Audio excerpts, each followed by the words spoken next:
ગાજરનું અથાણું સૂકવવા માટે આપણે એક ત્રાસ લઈશું, એમાં એક કપડો રાખીશું.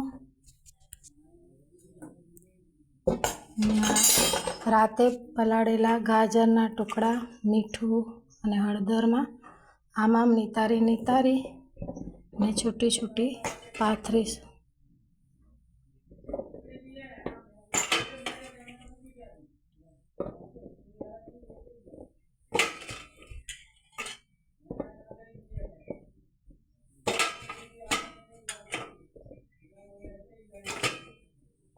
હવે ત્યાં પાણી રહી જશે એને ફેંકી દેવાનું અને ગાજરને આવી રીતે છૂટી કરી પછી એને તડકામાં સૂકવી દેવાનું.